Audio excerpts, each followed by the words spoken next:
ప్రియమైన సాధకులకు నమస్కారం. జయరామకృష్ణ. నేటి సద్భావన. ఆధ్యాత్మిక జీవితంలో ఏదైనా సాధించాలనుకునేవారు ప్రత్యేక సందర్భాల కోసం, పరిస్థితుల కోసం ఎదురు చూడకూడదు అనేది చెప్పారు. అంటే మనము మామూలుగా ప్రాపంచిక రంగంలో అయినా సరే ఏదైనా అది సాధించాలి, ఇది సాధించాలి అని మనకు చాలా ఉంటాయి, టార్గెట్స్ ఉంటాయి. అయితే మనమే అనుకుంటుంటాము, కొంతమంది ఏమి సాధించలేని వాళ్ళు చెప్పే మాట ఏంటంటే, మా పరిస్థితులు బాగలేవండి అనో, లేకపోతే మాకు ఏ అవకాశాలు రాలేదనో చెప్తుంటారు. పరిస్థితుల్ని మనమే సృష్టించుకొని అవకాశాలని అందిపుచ్చుకోవాలి. ప్రత్యేక సందర్భాలు అనేవి ఏమీ ఉండవు. ప్రతి సందర్భాన్ని ప్రత్యేకమైనదిగా మనము దాన్ని మలుచుకోవాలి అని చెప్తున్నారు. ఆధ్యాత్మిక జీవితంలో అయినా అంతే, ప్రాపంచిక జీవితంలో అయినా కూడా మనం సక్సెస్ కావాలంటే మనమే పోరాడుకోవాలి, అంతే కదా.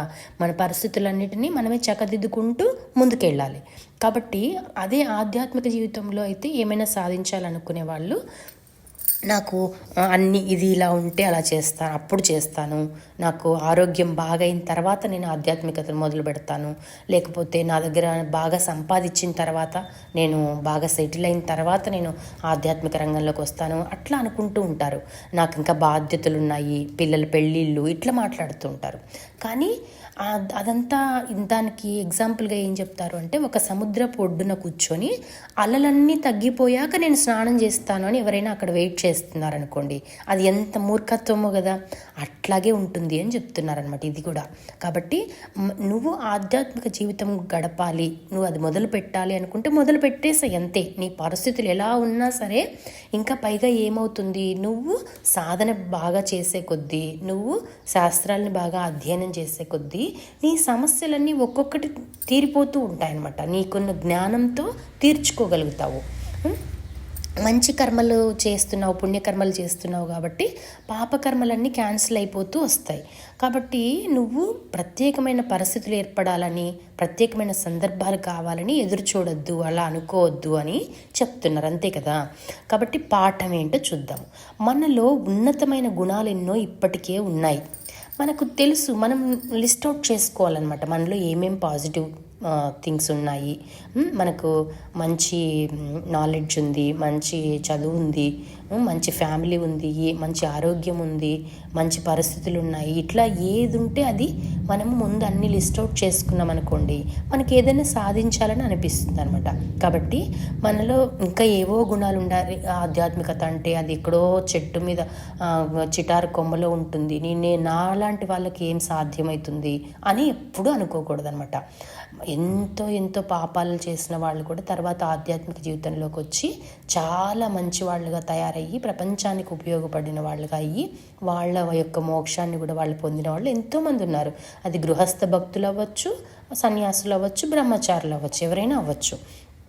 కాబట్టి మనం ఏదో ప్రత్యేకమైన మనిషిగా ఉంటేనే ఆధ్యాత్మికతలోకి వస్తామని ఎప్పుడూ అనుకోకూడదు అనమాట.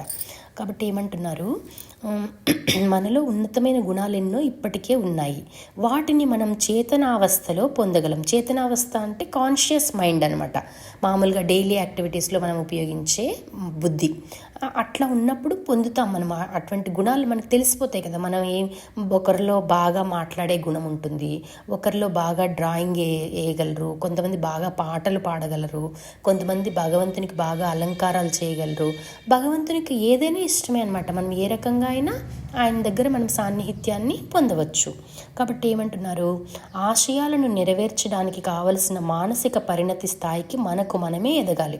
సో మనము ఒక ఆధ్యాత్మికంగా ఒక ఆశయం పెట్టుకోవాలి. నేను ఈ 3 నెలల్లో ఇంత జపం చేస్తాను, ఈ 3 నెలల్లో ఇంత సమయం ధ్యానానికి కేటాయిస్తాను, ఈ 3 నెలల్లో ఈ మంచి ఒక రామాయణాన్ని అధ్యయనం చేస్తానని. ఇవి టార్గెట్స్ అనమాట మనకి. కానీ ఎవరిలో చాలా తక్కువ మందిలో ఉంటాయి ఇలాంటి టార్గెట్స్. అసలు అలాంటి టార్గెట్స్ పెట్టుకోవాలని కూడా మనకు చాలా మటుకు తెలియదు అనమాట. అలా బతికేస్తున్నాం మనము. అట్లా ఎవరైనా పెట్టుకున్నా కూడా వాళ్ళని వీళ్ళేమో టైం వేస్ట్ చేస్తున్నారేమో అన్నట్టుగా చూస్తున్నారు కొంతమంది. ఎందుకంటే మనకి బాగా డబ్బు సంపాదించటము, పేరు ప్రఖ్యాతులు, ఇదే చూస్తున్నారు. గుణగణాలు ఎవరు చూడట్లేదనమాట సమాజంలో. కానీ నువ్వు సమాజం దృష్టిలో గొప్పవాడిగా ఎదగాలని అనుకోవద్దు, భగవంతుని దృష్టిలో గొప్పవాడిగా ఎదగడానికి ప్రయత్నం చెయ్యి అని చెప్తున్నారనమాట. కాబట్టి మనమే ఆ పరిణతి, మానసిక పరిణతి మనమే తెచ్చుకోవాలన్నమాట ఎంతో ప్రయత్నంతో. అప్పుడు ప్రయత్నం చేయగానే మనకు అలసటకు బదులుగా నూతన శక్తి కలుగుతుంది. కాబట్టి ఎంత వయసు వచ్చినా మనం సేవ చేయగలుగుతాం. శక్తి వస్తుంటుంది, మనకు లోపల నుంచి శక్తి వస్తుంటుంది అనమాట. వయసు అనేది ఒక నంబర్ అంతే. వయసు అయిన వాళ్ళు కూడా చాలామంది గొప్ప గొప్ప కార్యాల్లో ఉండేవాళ్ళు ఉంటారు. ఇప్పుడు రతన్ టాటా గారు ఉన్నారు, అతను చనిపోయే వరకు కూడా అంత గొప్పగా పనిచేశారు. అబ్దుల్ కలాం గారు ఉన్నారు. సో అట్లా మనం కూడా ఆ శక్తి లోపల నుంచి వస్తుంది, మనకు వయసుతో సంబంధం లేకుండా ఆ ఎనర్జీ అనేది మనలో నుంచి వస్తుంది. మనం ఎంతోమందిని ప్రేరేపించగలం అనమాట. ఆధ్యాత్మిక శక్తి ఉన్నటువంటి గొప్పతనం అటువంటిదనమాట. కాబట్టి నూతన అలసట రాదు మనకప్పుడు. అయ్యో నేను అలసిపోతున్నానే, కొంతమంది అనుకుంటారు, ఇంత పని ఎలా చేస్తున్నారు మీరు, ఇన్ని క్లాసెస్ ఎలా నడుపుతున్నారు, ఇంతమందితో ఎలా మాట్లాడుతున్నారు, ఇంతమందికి ఎలా రిప్లై ఇస్తున్నారు అంటే మనలో ఆ శక్తి భగవంతుడు ఇస్తున్నాడు అనమాట. ఆ భగవంతుడు ఇచ్చే శక్తితో మనం ఇష్టంగా చేస్తున్నాం కదా ఆ కార్యాన్ని. కాబట్టి మనకేమీ అలసట అనిపించదు అనమాట. కాబట్టి ఏమంటున్నారు, అల్పమైన సామర్థ్యాల మీద ఆధారపడితేనే మనం తక్కువగానే సాధించి త్వరితంగా అలసిపోతాం. నేనే చేస్తున్నాను, నాకే ఈ సామర్థ్యం ఉంది అని అనుకున్నాం అనుకో అహంకారంతో, అప్పుడు పెద్దగా ఎక్కువ ఏమి సాధించలేమన్నమాట. తండ్రి నా వల్ల ఏమవుతుంది, నీ వల్లే అవుతుంది, నువ్వే నాకు శక్తిని ఇవ్వాలి అని సరెండర్ అయిపోయామనుకో. మనం శరణాగతి గురించి ముందు మాట్లాడుకున్నాం కదా ఇంతకుముందు. కాబట్టి అలా అనుకుంటే మనం అలసిపోకుండా ఉంటాము, లేదు అలా అనుకోకపోతే అలసిపోతామని చెప్తున్నారనమాట. మన యొక్క శక్తిని నిరాడంబరత, అణుకువ, విశ్వాసాలను కలిగి ఉండడం ద్వారా తిరిగి పొందాలి. సో మన శక్తి ఎలా పొందాలో కూడా చెప్తున్నారు ఇక్కడ. నిరాడంబరంగా ఉండాలి. మనం ఎంత పెద్ద కార్యం చేస్తున్నా కూడా పెద్ద అడ్వర్టైజ్ చేసుకోకూడదు అనమాట. ఇది చేస్తున్నాము కొంతమంది ఇప్పుడు దాన ధర్మాలు చేస్తుంటారు, కొన్ని ఎన్జిఓస్ కొన్ని సేవా కార్యక్రమాలు చేస్తుంటారు. కానీ వెంటనే కొంతమంది ఇండివిజువల్స్ కూడా వెంటనే దాన్ని ప్రచారం చేసేసుకుంటూ ఉంటారు.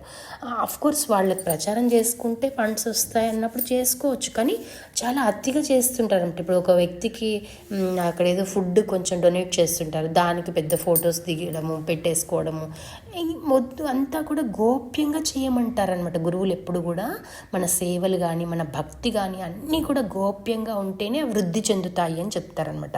కాబట్టి నిరాడంబరంగా ఉండాలి. పెద్ద బాహ్యంగా చాలా వేషధారణ అదంతా అవసరం లేదనమాట. ఎంత మనము థింకింగ్ ఎంత హైగా ఉంటే మనం అంత నిరాడంబరంగా ఉండాలన్నమాట. అణుకువ. సో ప్రతి ఒక్కరితో అణిగిమణిగి ఉండి మనము, అందుకు రామకృష్ణ వాళ్ళు ఏం చెప్తారంటే, ఎవరైనా నమస్కారం పెడుతున్నారనుకో ఒకరికి, నువ్వు నమస్కారం పెట్టే బదులు సాష్టాంగ దండ ప్రమాణం చెయ్యి అని చెప్తారనమాట. కాబట్టి అట్లా మనము అందరితో బెనిఫిట్ పొందాలి, మనము ఆధ్యాత్మిక జీవితానికి అందరి వల్ల మనకు మంచి జరగాలి అని అనుకుంటే ప్రతి ఒక్కరితో మనం అణుకువగా ఉండి విశ్వాసాన్ని కలిగి ఉండాలన్నమాట. అందరినీ నమ్ముతూ. సో అపనమ్మకం ఉంటే ఏమీ చేయలేం కదా. సో కాబట్టి మన యొక్క శక్తిని నిరాడంబరత, అణుకువ, విశ్వాసాలను కలిగి ఉండడం ద్వారా తిరిగి పొందాలి. సో శక్తి అయిపోతూ ఉంటుంది. మనం సేవలు చేసే కొద్దీ, ఎవరికైనా కౌన్సిలింగ్ చేయడం అయితేనేమి, ఇట్లా చేసే కొద్దీ మనకు శక్తి అయిపోతూ ఉంటుంది. కానీ తిరిగి ఎలా నింపుకోవాలి మనము విశ్వాసాన్ని కలిగి ఉండి భగవంతుని మీద ఆధారపడి, యూనివర్స్ అనుకోండి, భగవంతుని నమ్మని వాళ్ళైతే యూనివర్స్ అనుకోండి. సో ప్రకృతిలో ఎంతో శక్తి అబండెంట్గా ఉంటుందన్నమాట. ఆ శక్తి మనకు సప్లై అవుతూ ఉంటుంది. మనం ఒక వాహకంగా తయారవ్వాలి, మనం ఒక ప్రాఫిటబుల్ ఇన్స్ట్రుమెంట్గా తయారవ్వాలన్నమాట భగవంతుని చేతిలో అని చెప్తున్నారు. ప్రార్థన. హే సర్వాంతరాత్మ, నన్ను అన్ని భయాల నుండి, ఆందోళనల నుండి ముక్తుణ్ణి చేయి. సో మనకి ఎన్నో భయాలు తెలిసి ఎన్నో వాటికి మనము భయపడుతూ ఉంటాము. అవన్నిట్లో నుంచి నన్ను కాపాడుతండ్రి అని చెప్తున్నారనమాట. నీ పరిరక్షక ప్రేమ నన్ను ఆవరించుగాక, నేను బుద్ధిపూర్వకంగా నీ వైపు పయనించుటకు నేర్చుకొందునుగాక. సో కాబట్టి మనకు ఉండాలి, అమ్మో నేను ఈరోజు ఎంత టైం కేటాయించాను భగవంతునికి. నువ్వు పెద్ద జాబ్ చేయొచ్చు, లేదా ఇంట్లో ఒక ఇల్లాలు అవ్వచ్చు, సామాన్య గృహిణిగా ఉండొచ్చు, ఎట్లా ఉన్నా సరే నువ్వు ఎంత టైంని భగవంతునికి కేటాయిస్తున్నావు. రామకృష్ణ పరమహంస ఏం చెప్తారు, 3/4 టైంని నువ్వు భగవంతునికి కేటాయించి 1/4 టైంని సంసారానికి కేటాయిస్తే అప్పుడు అంతా కరెక్ట్గా జరుగుతుందని చెప్తారనమాట. మనం కనీసం రివర్స్ కూడా చేయలేకపోతున్నాం, కానీ ప్రయత్నం చేద్దాం ఇప్పటి నుంచి, సరేనా? కాబట్టి ఏమంటున్నారు, నీ శాశ్వత సాన్నిధ్యంలో నేను శాంతిని విశ్రాంతిని కనుగొందునుగాక. కాబట్టి మనము ఎప్పుడు కూడా మనకి ఏదన్నా మనశ్శాంతి కావాలని మనం బయట ప్రపంచం వైపు తిరుగుతూ ఉంటాము. బయట ప్రపంచంలో వస్తువుల్ని కొనుక్కుంటే సమకూర్చుకుంటే ఆనందంగా ఉంటాం అనుకుంటాము. ఎంతోమంది వ్యక్తుల వల్ల, ఒక స్నేహితులు అయితేనేమి, బంధువులు అయితేనేమి, కుటుంబ సభ్యులు అయితేనేమి, వాళ్ళందరి నుంచి ప్రేమను పొంది మనం ఆనందంగా ఉంటాము అనుకుంటాము. కానీ అదంతా చాలా అలసటతో కూడుకున్నది. అదంతా కూడా శాశ్వతమైనది కాదనమాట. వాళ్ళు ఇచ్చే ప్రేమ కానీ ఆ వస్తువుల నుంచి వచ్చేది కానీ శాశ్వతంగా ఉండదు మనకి. అప్పటి వరకు మాత్రం ఉంటుంది, అంతవరకే అనమాట.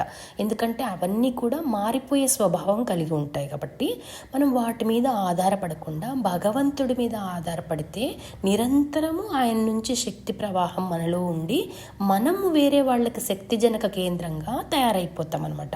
కాబట్టి ఏమంటున్నారు ఇక్కడ, నేను త్వరితగతిన నిర్వికారుడవైన నిన్ను చేరి నీపై మాత్రమే ఆధారపడదునుగాక.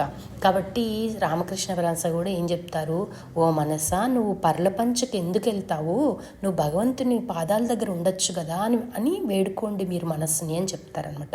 కాబట్టి ఎవరెవరి మీదో ఆధారపడము, ప్రేమ కోసం ఎక్కడెక్కడో తిరగడము, పరితపించటము ఎంతో చేస్తూ ఉంటాం మనము. అదంతా కూడా నిరర్థకమైనటువంటి టైం వేస్ట్ పనులు అనమాట అవన్నీ కూడా. కాబట్టి కాకపోతే మనకు అంత పరిపక్వత వచ్చే వరకు అలా చేస్తాము. అలా చేసి మెల్లగా ఎదురు దెబ్బలు ఎన్నో తగులుతాయి జీవితంలో. ఎదురు దెబ్బలు తగిలినప్పుడు మనం మళ్ళా అవును కదా, నాకు భగవంతుడు తప్ప శాశ్వతమైన ప్రేమను అందించే వాళ్ళు ఎవరు లేరు. భగవంతుని స్వరూపం మనం ఇంకా కరెక్ట్గా చూడలేదు, అదంతా అనుభూతి చెందలేదు. కాబట్టి గురువు అనమాట, ఒక రియలైజ్డ్ సోల్ ఉన్నారనుకోండి, వాళ్ళు మనల్ని కనిపెట్టుకుని ఉన్నంత, మనం కేర్ చూపించినంతగా ఇంకెవరు చూపించరు అనమాట. ఒక 1000 మంది అమ్మా నాన్నల కంటే ఎక్కువ ప్రేమను ఒక గురువు శిష్యుడి పట్ల ప్రదర్శించగలడు అనమాట. ఎక్కువ కారుణ్యాన్ని ప్రదర్శించగలడు. మనం ఏం తప్పు చేసినా ఆయన క్షమించగలడు. కానీ కొంతమంది తల్లిదండ్రులే వెలివేస్తూ ఉంటారు కొన్ని తప్పులు చేయడం వల్ల పిల్లల్ని. కాబట్టి మనం ఎవరి మీద ఆధారపడాలి, భగవంతుని స్వరూపమైనటువంటి గురువు మీద ఆధారపడవచ్చు. లేదు గురువు లేరండి నా జీవితంలో అనుకున్నప్పుడు భగవంతున్నే గురువుగా స్వీకరించి శివాయ గురవే నమః అనుకుంటాం కదా. అలా అనుకుని మీకు ఏ దేవుడు ఇష్టమైతే ఆ దేవుణ్ణి, ఆ భగవంతుణ్ణి గురువుగా అనుకుని మనం ముందుకు సాగుదాం. సరేనా? సర్వం శ్రీరామకృష్ణార్పణమస్తు. లోకా సమస్త సుఖినో భవంతు. థ్యాంక్ యూ అండి. జయ రామకృష్ణ.